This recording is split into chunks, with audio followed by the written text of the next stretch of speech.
Ya,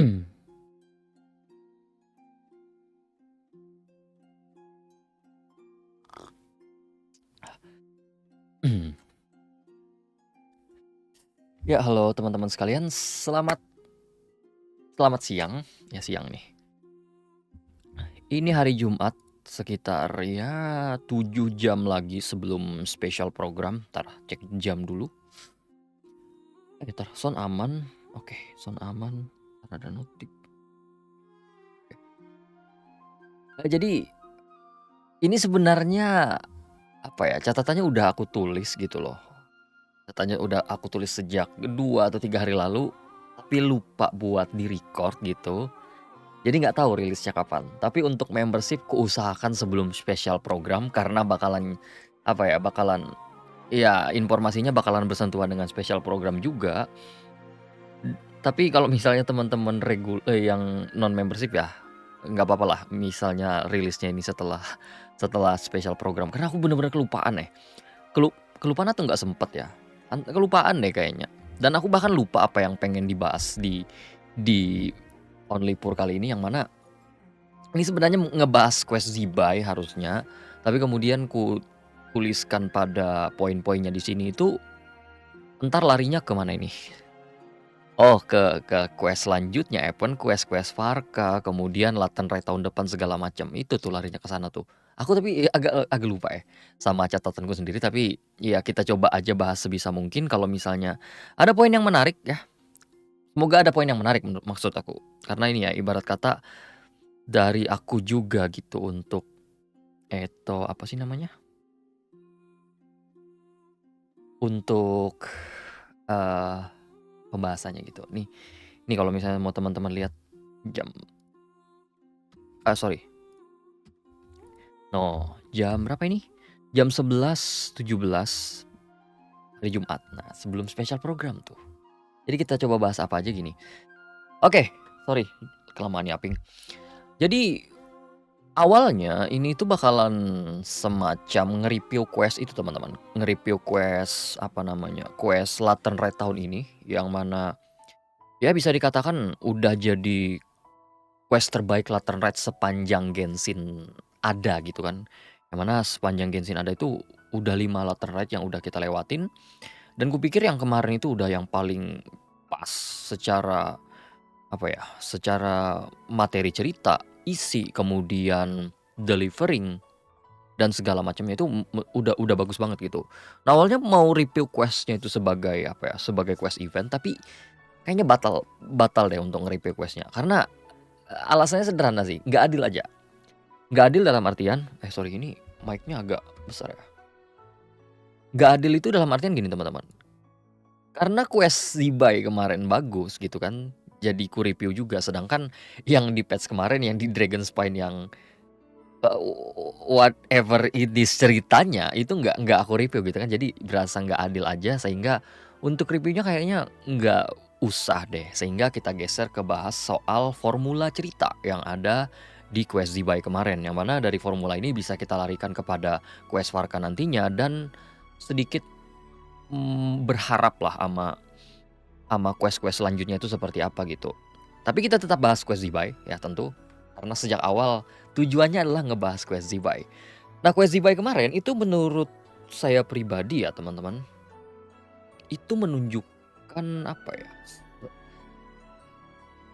sederhananya spektrum quest Genshin itu yang udah luas gitu loh. Udah luas dalam artian nggak template, nggak apa ya, nggak hanya menjual sisi emosionalnya aja, tapi ada sebuah keunikan tuh kemarin.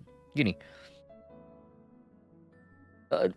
mungkin kalau misalnya teman-teman kemarin nonton live streaming Quest Zibai, itu tuh saya udah dari awal mengatakan gitu bahwa, "Oh, ini quest-nya dibuka dengan seperti ini nih penggambaran cerita, lalu quest act 2-nya kemudian masuk ke komedi," gitu kan, komedi. Oh, ternyata entar mungkin dugaan act 3 itu bakalan fokus kepada sisi emosional yang akan semacam ngejual masa lalu daripada Zibai. Karena sejauh ini quest-quest Genshin itu selalu, bukan selalu sih, kebanyakan entah menjual masa lalu, atau sisi tragis, jual kesedihan kemudian bangkit di era baru. Ambil contoh, Quest Bennett.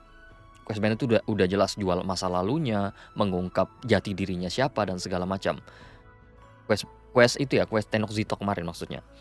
Kemudian Brexit ya namanya, yang Penguin di 4.2, Penguin 4.2, lalu Quest Hu Tao itu juga jual kesedihan juga menurut saya pribadi, yang mana itu tuh kayak menjadi apa ya, menjadi patokan lah, oh Genshin kalau mau ceritanya agak bagus nih, kematian event quest-nya agak bagus, ya udah jual kesedihan aja, nggak perlu neko-neko gitu.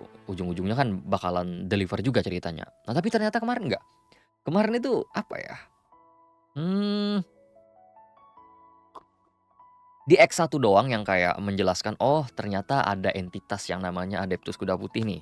Masa lalunya seperti ini dan segala macam. Kemudian masuklah Act kedua yang benar-benar jual komedi. Menurut saya pribadi dari Act 2 sampai Act 3 bahkan penutup itu udah benar-benar full komedi. Saya pribadi ngejalaninya terkekeh-kekeh, ketawa-tawa, nggak berhenti-berhenti. Masalah Min itu sampai sekarang terngiang-ngiang. Masalah si siapa Gaming tergeletak di tengah jalan yang sampai sekarang nggak tahu tuh.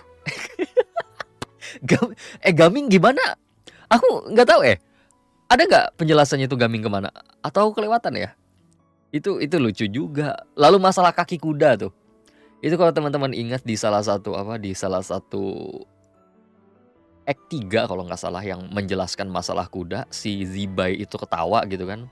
Oh kudanya gini, kalian pernah lihat kuda nggak sih bla bla bla. Oh ternyata emang lelucon terstruktur gitu loh. Ternyata posisi kaki kudanya salah. Nah itu bagus gitu. Hoyo bisa menghadirkan semacam itu. Lalu setup masalah prolog dan epilog. Kan dibuka dengan pertemuan Cici dan siapa namanya Yoyo, lalu ketemu kakek-kakek penginapan, ya kan? Yang mana itu jadi prolog dan ternyata jadi epilog juga dan juga lucu gitu di ujungnya. Masalah perihal teh juga yang awalnya dilupain, ujung-ujungnya dapat teh gratis. Makanya dari Act 2 sampai epilog itu benar-benar komedi dan saya pun salah ngebaca pattern gitu kan, bahwa ternyata oh kalau misalnya Hoyo mau komedi penuh ternyata bisa nih. Nah, itu yang kemarin, makanya itu menunjukkan spektrum quest-nya udah luas dan itu kabar baik tentu untuk kita semua. Dan yang bagusnya juga adalah lore penting tetap tidak dilupakan.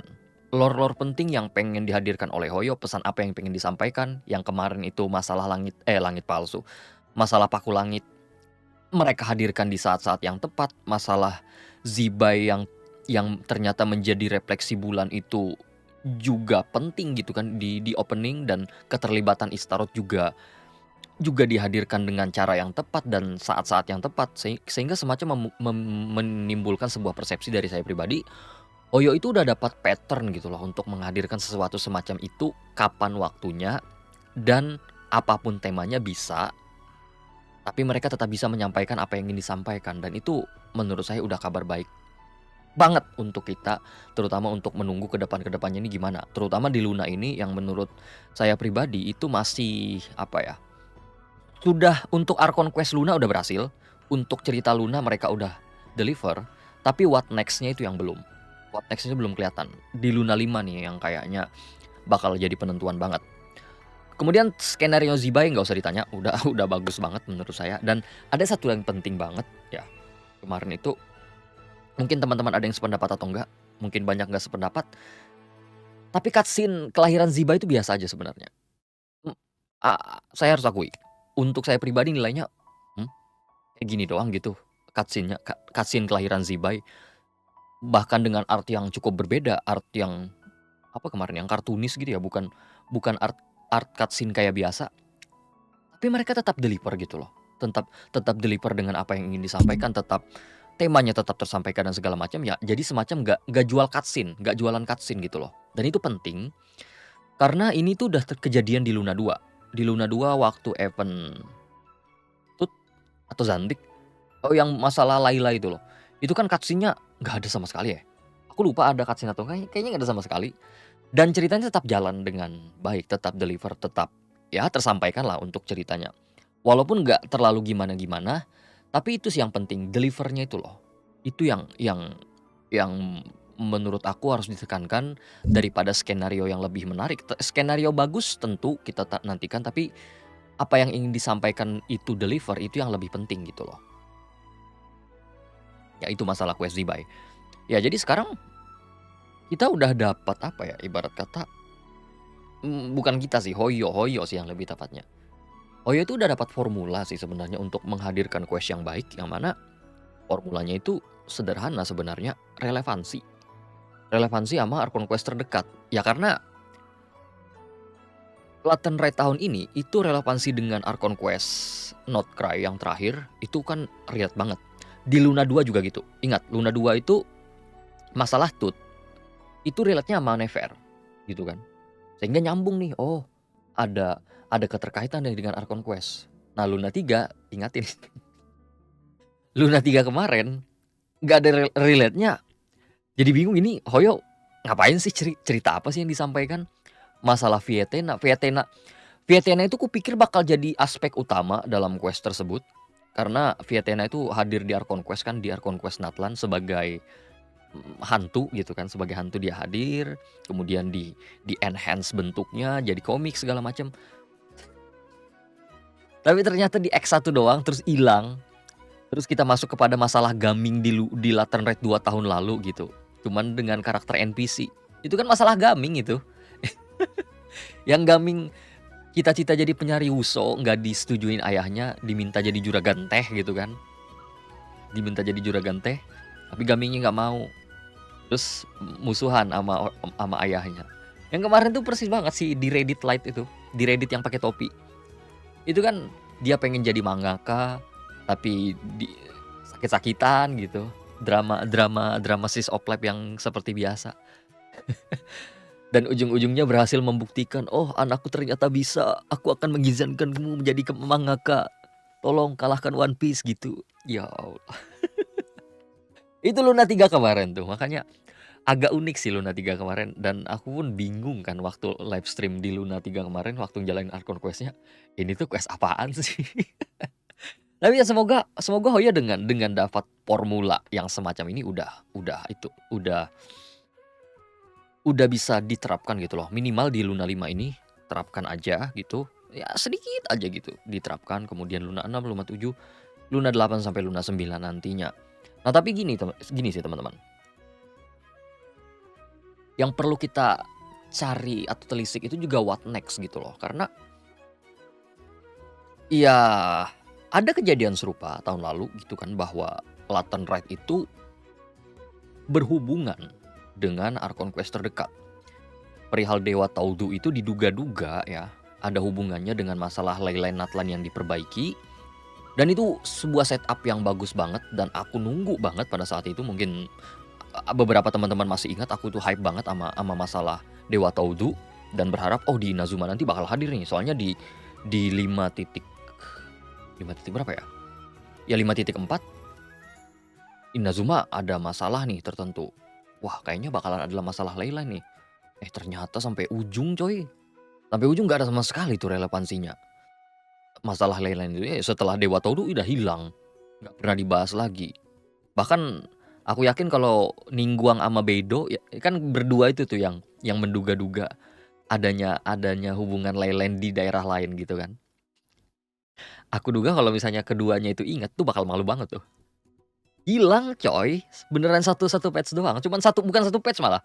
Satu event, satu story udah hilang. Nah makanya emang Laten Rite tahun ini kabar baik. Masalah bulan baru itu ternyata memberikan sebuah ripple effect ke Liyue. Itu sudah sebuah kabar baik.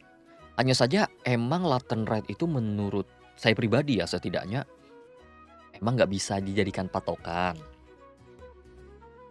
Gak bisa dijadikan patokan banget, dalam artian ya teman-teman udah tahu alasannya kenapa ya. Jadi dikatakan oh Laten Rite tahun ini seperti ini, maka quest-quest selanjutnya bakalan sama nih. Enggak, kayaknya mungkin berharap bisa, cuman untuk kepastian jangan deh. Karena ya you know alasannya apa. Sehingga Laten Rite menurut saya pribadi nggak bisa dijadikan patokan. Walaupun menurut saya kita tetap berada pada koridor yang aman untuk saat ini. Karena, mmm, ada alasan yang cukup jelas gitu loh, dan ini udah hadir sejak Luna 1, bahwa sesuatu yang seperti ini, seperti sekarang ini, itu tidak harus hadir pada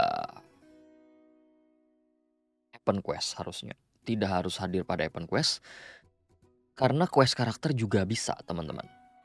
Ya, kalau misalnya teman-teman ingat, sejak Luna 1 sampai ini Luna berapa? Luna 4 ya, sampai Luna 4, quest karakter itu selalu diposisikan secara spesial.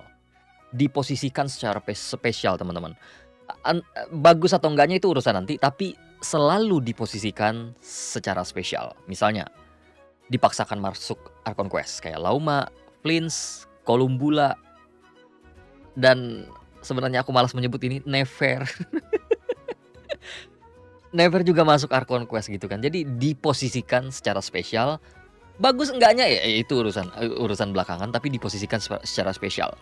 Kemudian satu-satunya yang dapat quest itu misah, itu Durin doang kan.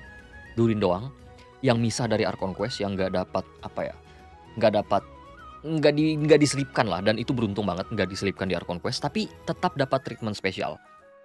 Cara jalannya gitu loh. Sebanyak 5 hari harus 5 hari yang berbeda untuk menjalankannya. Capek sih kemarin itu, cuman ya paling enggak Hoyo itu sudah memposisikan quest karakter itu sebagai sesuatu yang spesial gitu. Kemudian kasus Zibai kemarin, ya, kasus Zibai yang masuk story event, dan tidak lupa juga honorable mention Iluga yang masuk world quest ya. Nah, makanya untuk formula yang tadi saya sebutkan bahwa questnya itu akan relate dengan Archon Quest yang terdekat, itu udah hadir sebenarnya, udah bisa banget dihadirkan pada quest karakter. Tapi ini sih yang apa namanya, yang jadi pertanyaan juga, apakah bisa untuk mengantar ke cerita selanjutnya atau tok berhenti gitu doang. Kayak Durin tuh kan berhenti di situ tuh. Setelah quest setelah quest Durin selesai udah nggak ada kelanjutannya. Durin emang balik ke Notcry, cuman yang terjadi pada Durin di quest tersebut nggak masuk di Archon Quest selanjutnya, dan ini kita harus nantikan di quest Parka nanti nih. Kayaknya Parka dapat quest entah Archon Quest, entah quest karakter, entah event quest juga, I don't know. Nah, yang mana Parka ini akan jadi percontohan menurut saya. Akan jadi percontohan untuk menakar di Luna-Luna selanjutnya itu gimana. Dan nggak tahu ya kenapa Hoyo menghadirkan satu karakter doang di patch depan. Mungkin menyusun formula atau gimana? We don't know. Tapi Parka pasti akan menjadi sebuah percontohan untuk kedepannya gimana.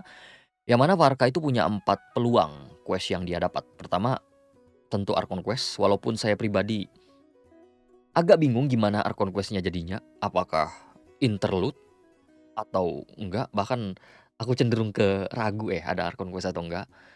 Terus quest story spesial kayak Durin kemarin masih berpeluang. Quest story event bisa jadi, atau quest karakter biasa. Nah, itu bisa juga tuh. Quest karakter biasa kan Hoyo kembali kepada apa namanya, kepada cara tradisional, bahwa oh ya udah Parka bintang 5 nih, Parka bintang 5 dapat quest, udah cukuplah dapat quest doang.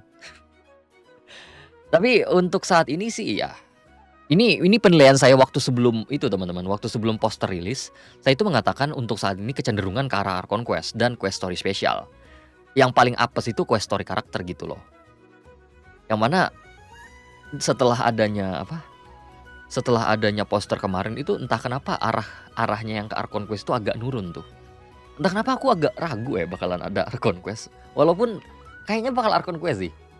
Kayaknya bakal Archon Quest karena Archon Quest Luna Variation ya kan kemarin itu. Yang mana dari segi music, variation itu adalah cara dimainkannya dengan alunan musik yang dimainkan dengan cara yang berbeda gitu loh, tapi musiknya tetap sama. Nah, itu. Ada peluang, tapi aku bimbang tuh. Ini membuktikan aku bukan leakers ya, teman-teman. Ini membersihkan nama baik sendiri. Nah, aku nggak tahu beneran, aku nggak tahu. Berharap Archon Quest tentu, tapi kalau misalnya dapat quest karakter spesial, it's still okay. Kita ibarat kata ambil rehat lah selama patch depan. sekalian libur puasa gitu kan. Nah, kenapa saya mengatakan arahnya antara Arkon Quest, Quest Story, atau paling apes story karakter, itu karena entah kenapa saya menga eee, apa ya, entah kenapa saya beranggapan pulangnya Varka itu bakalan bertepatan dengan Windbloom gitu loh. Karena bakal spesial banget gitu kan untuk Windbloom. Ya, dan dilihat dari narasi yang berkembang saat ini, apalagi Varka nulis di suratnya kan, bahwa kepulangannya itu mungkin paling akhir gitu. Pasukan pasukan lain itu mulai dikirim pulang satu persatu, tapi Varka nanti-nanti gitu loh. Sehingga untuk di patch depan Varkanya pulang, entah kenapa kayak terlalu cepat menurut saya pribadi. Mungkin kalau persiapan pulang dan presentasi, apa ya, apa ini, oh presentasi yang lebih ikonik lah soal ekspedisi Varka itu akan jauh lebih baik. Karena kemarin kan udah disebutkan tuh, oh tujuan ekspedisinya membasmi Abyss. Masa segitu doang? Agak kurang sih, agak agak kurang menurut saya. Makanya harus ada presentasi yang lebih ikonik, dan saya pikir inilah saat yang tepat dengan Varka yang dapat quest nanti, itu akan menghadirkan pertama alasan ekspedisinya apa, lalu kendala ekspedisinya kenapa, dan segala macamnya gitu loh. Apalagi kalau teman-teman ingat waktu apa kemarin namanya? Song of Welkin Prolog yang PV itu, Varka kan epic tuh. Aku datang kemari untuk bulan. Terus dijelasin waktu waktu quest Chronicles kemarin, oh hanya karena Abyss. Iya, agak-agak sayang gitu kan. Walaupun PV kemarin itu ya hanya bagian komersil lah, tapi nggak apa-apa. Nah, yang mana dugaan saya sih untuk pulangnya Varka ke Mondstadt itu kayaknya bakalan di Luna 6 ya, di Luna 6 nanti. Dan kalau pulang ya, kalaupun pulang misalnya di patch depan di Luna 5 ya bagus, apalagi mungkin akan adanya ekspansi region. Tapi entah kenapa setelah ini waktu awal ya, waktu Varka rilis, Varka di konfirmasi drip marketingnya, itu tuh saya sempat berpikir bahwa, "Oh patch Luna 5 Varka pulang nih, Varka bakal pulang ke Mondstadt dan segala macem." Tapi ternyata Lohen yang di samping Varka yang di siluet itu nggak ada di drip marketing gitu. Nah, dari situlah saya berpikir kayaknya nggak bakal pulang deh di Luna 5. Sehingga sepertinya untuk kepulangan Night of Favonius nanti akan diserahkan kepada Lohen gitu loh. Akan diserahkan kepada Lohen, dan Lohen akan mendapatkan quest spesial juga nantinya di mungkin di patch Luna 6 atau Luna 7, we don't know, kita tunggu aja gitu. Tapi misalnya Lohen dapat quest spesial, mungkin kayak Iluga sih nanti entar jatuhnya ya. Kayak Iluga gitu loh, dalam artian dapat world quest sehingga bisa bukan membuka peluang. Mungkin ya Lohen bakalan B4 gitu, mungkin ya, mungkin. I don't know. Kalau misalnya dipisah dengan Varka kayaknya bakalan dapat B4 aja deh, kayaknya ya. Aku beneran nggak tahu. Dilihat dari perawakan sih kayaknya B4 sih ya. Karena B5 udah banyak banget nih di patch kali ini ya. B5 udah banyak banget. Oke, masalah quest Varka kita kita apa namanya, kita sudahi dulu. Sekarang bahas masalah story event atau flagship event. Flagship event itu kalau teman-teman nggak tahu, di satu region itu biasanya satu patch itu ada satu event yang berlangsung selama 2 minggu dan hadiahnya sekitaran 900 sampai 1000 primo game. Hadiahnya entah weapon atau senjata. Di patch depan di Luna 5 itu bakalan weapon tuh. Karena biasanya selang-seling. Luna 1 dapat weapon kan, Eternal Spin Loot. Luna 2 itu dapat Kole. Luna 3 dapat apa, panah. Luna 3 dapat panah. Luna 4 pilih karakter kan. Maka Luna 5 ini harusnya weapon. Ya. Itu pattern bukan leaks ya. Pattern. Pola. Aku manusia primitif coy, memahami pola. Nah, jadi entah kenapa ada feeling story event di patch Luna 5 itu Luna 5 itu bakal turun gitu loh pace-nya. Ini karena balik lagi, aku riset dikit, baca-baca dikit, melihat kejadian-kejadian di masa lampau sejak patch 2 ya, patch-nya Inazuma. Setelah Arkon Quest puncak itu, event-nya itu rada biasa. Rada biasa dalam artian temanya itu Slice of Life. Dan entah kenapa anehnya, aku nggak tahu juga sih ini kenapa.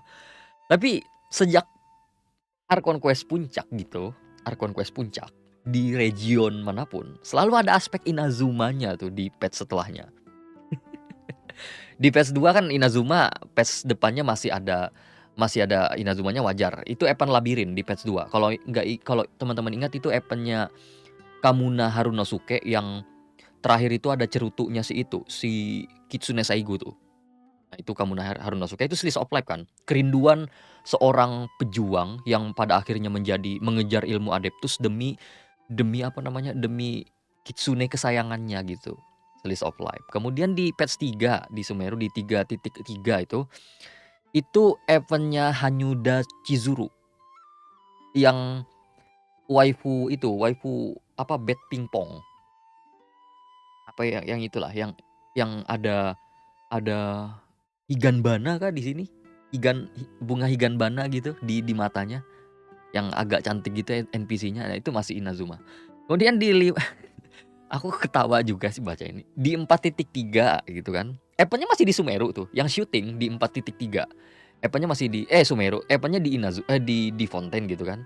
Tapi pemerannya orang Inazuma. Ingat yang masketir itu kan ada Ayaka, ada Ayato di saat itu yang jadi apa, yang jadi kru syuting. Terus ada siapa namanya? Yang pemanah itu Yoimiya gitu. Inazuma lagi. Terus 5.4 jangan lupa event onsen itu tuh. Patternnya selalu itu. Dan Slice of Life dan Inazuma. Entah kenapa gitu. Walaupun agak berat ya di Luna ini agak berat ya. Kayaknya di patch depan itu masuk Inazuma lagi karena ya you know guys. Masalah geopolitik. Itu udah kelar sih belum? Kayaknya belum kelar deh. Ya walaupun udah kelar kayaknya masih ada hawa-hawanya. Hoyo bakalan main aman. Mungkin eventnya di region lain gitu, cuman karakter Inazuma dikirim ke sana mungkin ya. Gak tahu. Nah, kemudian kalau misalnya ngelihat ini aku pakai catatan lagi. Melihat di pembagian biasanya emang apa namanya? Flagship event itu selalu itu teman-teman, selalu ada jatah gitu loh tiap regionnya. Yang mana Luna 1 itu event-nya di Notcry, itu flagship event-nya biasa aja. Yang di Notcry itu yang kita bertualang itu loh. Yang bertualang membasmi monster, lalu ada kembang api segala macam. Nah, itu di Luna 1 event-nya Notcry dapatnya Etherlike Spin Loot. Di Luna 2 itu dapat kebagian Sumeru. Jadi Sumeru Notcry udah dapat yang event tut itu. Di Luna 3 itu Mondstadt dan Natlan kolaborasi kan dengan latarnya di Mondstadt, karakternya Natlan gitu. Natlan Mondstadt udah dapat berarti. Luna 4 Liyue. Nah, Luna 4 Liyue. Sehingga untuk Luna 5 itu harusnya jatah Fontaine atau Inazuma sih. Harusnya ya. Harusnya jatah Fontaine sama Inazuma karena belum kebagian tuh yang dua itu belum kebagian. Natlan bisa juga sih jadi latar sebenarnya. Walaupun aku bingung kalau Natlan aku bingung beneran. Kalau Natlan aku nggak tahu apa yang akan diangkat. Kecuali ya cerita random aja gitu di Natlan. Peluangnya Fontaine sama Inazuma sih. Sebenarnya yang bagus itu Inazuma sih ya. Cuman I don't know soal itu. Ya jadi dugaanku antara 3 teman-teman. Fontaine, Inazuma, Natlan. Mondstadt kayaknya Luna 6 deh. Mondstadt itu bertepatan dengan balik ke Mondstadt sih harusnya. Harusnya ya. Tapi ya kita tunggu aja ntar di special program. Ini entah dugaanku benar atau salah ya teman-teman. Bakal tetap kurilis secara reguler. Untuk membership bakal nonton duluan kayaknya sebelum special program. Ntar kupus ini kan jam setengah. Astagfirullah hampir jam 12. Hampir. Oke. Oh, kebetulan ada tinggal satu ini lagi, satu topik. Nah, sehingga untuk sekarang nih yang kita bahas itu adalah gimana latarnya tahun depan gitu teman-teman. Sebenarnya latarnya tahun depan gitu kita udah dapat topik sih dan teman-teman udah tahu kayaknya. Teman-teman udah tahu latarnya tahun depan itu kayaknya paling ideal masalah Heavenly Star sih. Paling ideal itu menurutku teman-teman. Heavenly Star masalah statusnya Zhongli itu siapa? Apakah dia seorang Outlander? Apakah dia berhubungan dengan Celestia? Which is mungkin kita tahu. Karena gini, menurutku tahun depan Latent Red itu masih akan berhubungan atau ibarat kata after effect dari Archon Quest terdekat, which is adalah Archon Quest Nesnaya. Nah, karena Archon Quest Nesnaya bersentuhan dengan Celestia, maka mungkin akan ada imbas pada entitas-entitas yang berhubungan dengan Celestia itu sendiri. Dan dugaannya Zhongli sebagai Heavenly Star ya, yang menurut saya akan ada hubungan dengan Celestia, mungkin akan dapat efek daripada itu sendiri. Dan jangan lupa ini satu hal, jangan lupakan ini, bahwa peluang untuk ada hubungan antara Sarisa dengan Liyue itu tinggi. Enggak tinggi sih, ada, nggak nol. Yang aku maksud ini kontrak Morax daripada Sarisa. Kan Morax sama Sarisa mengikat kontrak yang mengakhiri segala kontrak gitu. Sederhananya dugaan saya, dengan Sarisa yang ibarat kata nyentuh Celestia, ada peluang di situ kontraknya dengan HP itu batal gitu loh. Si Heavenly Star ini kontraknya dengan HP batal, sehingga kita bisa cari informasi lebih kepada si Heavenly Star itu sendiri gitu. Nah itu sederhanakanlah sebagai argumen apa ya, argumen bodoh lah. Argumen bodoh bahwa, oh dengan Sarisa menyentuh Celestia nih, kontraknya Heavenly Star dengan Celestia bakalan terpengaruh, yang mana kemudian itu membuka bahwa Laternate tahun depan akan berhubungan dengan kejadian tersebut, sehingga topik soal Heavenly Star menjadi topik utama di Laternate tahun depan. Nah itu yang apa, ibarat kata, dugaan bodoh lah, dugaan bodoh. Nah tapi gini teman-teman ya, ini sempat ada pertanyaan juga di live chat. Aku lupa live chat kapan, tapi pertanyaannya gini. Sederhananya pertanyaannya gini, apakah lebih baik Heavenly Star itu dibahas di Laternate tahun depan, apa nggak kelamaan tuh katanya. Pertanyaannya seperti itu. Seingat aku ya, aku juga lupa ingat. Menurut aku malah masalah Heavenly Star itu seyogyanya, idealnya paling cepat dibahas tahun depan, Laternate tahun depan, paling cepat. Paling cepat karena masalah Heavenly Star ini, apalagi identitas higher entity semacam ini tuh, itu soal momentum teman-teman. Soal momentum dan bukan cepat-cepatan di-reveal. Dalam artian gini, kita udah tahu bahwa Andrius itu bertemu dengan The First Sally sejak The Cartels yang dirilis 1.0. Kemudian Boreas yang dapat kekuatan tinggi dari Ancient God itu juga udah dibahas sejak 1.0. Barulah di Luna 4, Luna 2, Luna 1 sih sebenarnya. Luna 1 itu udah dibahas bahwa ternyata Perseli itu adalah Koitar, tapi barulah di Luna 4 benar-benar dimasukin kepada sebuah quest bahwa oh ternyata Boreas atau Andrius selama ini berhubungan dengan yang namanya Koitar gitu. Itu soal momentum, bukan cepet-cepetan. Bayangin, 1.0 sampai Luna 4. 5 tahun. 5 tahun lebih. 5 tahun lebih dan jadi ceritanya. Jadi bukan soal oh ada sesuatu yang menarik nih, harus dibahas saat itu juga. No. Ini soal momentum. Menurutku soal momentum dan ini yang penting, Hoyo harus nyicil. Nyicilnya itu bukan di quest apa ini itu bukan, tapi melalui arsip sampingan. Itu lebih ideal, apalagi kita bicara soal Liyue. Setup tentu akan dipersiapkan gitu oleh Hoyo. Karena gini, masalah Zibai itu udah ada di Moonlit Bamboo Forest, dicicil sejak saat itu. Zibai dicicil di Moonlit Bamboo Forest ceritanya. Oh ada Adeptus Kuda Putih, dia memberitahukan soal 3 bulan kepada entitas ini, entitas itu dan segala macam. Kemudian bertahun-tahun berselang, setelah Laternate, di patch setelah Laternate kalau nggak salah, rilis sebuah buku namanya Spring Hidden Jet. Nah itu perpanjangan cerita dari Adeptus Kuda Putih. Baru di tahun setelahnya rilislah Adeptus Kuda Putih itu sendiri gitu loh. Jadi Hoyo itu udah nyiapin, udah set up apa namanya, cerita Zibai itu udah lama. Hanya saja waktu dikonfirmasi sebagai playable karakter, barulah kayak wah kayak tiba-tiba banget nih karakter tiba-tiba diada-adain, padahal setupnya udah lama gitu. Nah menurutku malah idealnya seperti itu tuh Heavenly Star. Hoyo udah mulai nyicil nih, oh buku baru berhubungan dengan Heavenly Star. Mungkin bukunya kiasan lah kayak yang ditulis Nicole.